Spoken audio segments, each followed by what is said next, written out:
A few moments later. Xoay nào kia tụi em vào cái nhà đặt lên.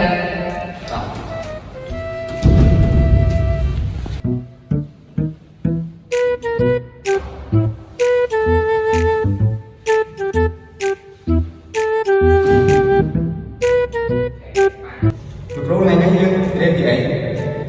Cái nhân đầu tiên là đi cầm chi xe ô tô vậy thì chúng ta sẽ rất là tại vì đi cầm chi xe ô tô tại cái mình chơi biết thì mấy nhân ba hay làm gì xì ảo phải như là đi học đi ca rồi lấy ra rồi như là đi chạy thì lấy a như rồi mới như nào muốn đừng chót đưa người nhiên dùng lu phản lại để cho mọi người bị bỏ bằng số đá đi luôn ai ô ở string cái gì này nó hóa đá của ta không đi ra cho anh ơi đi cho con xé rồi thầy cho nói thôi việc đó là nó đứng đây này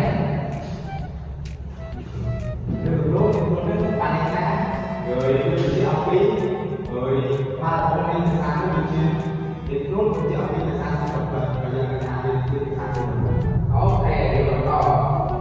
Oh my god! Wow!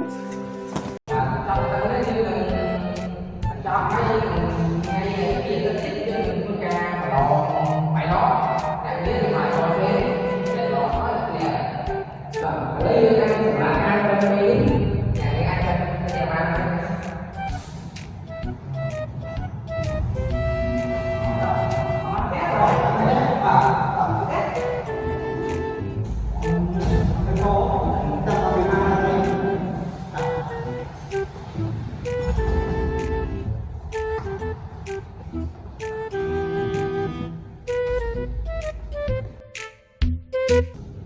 ấy ngày đi tìm hàng rồi bao giờ đấy rồi đi cái mình luôn hay còn đó sẽ bao giờ phải sân đi phi ta lấy cái gì đó đó anh chúng ta lấy cái lúc này còn tiền đặc biệt cái phương cao đó là cái này tiên tí rồi trong mình công ty này cái một lý tăng là gì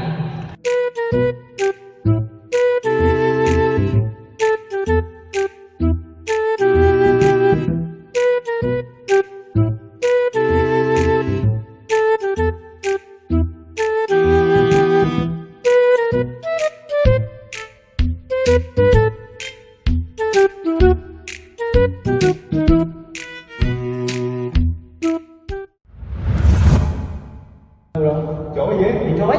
Đọc. Để lấy vào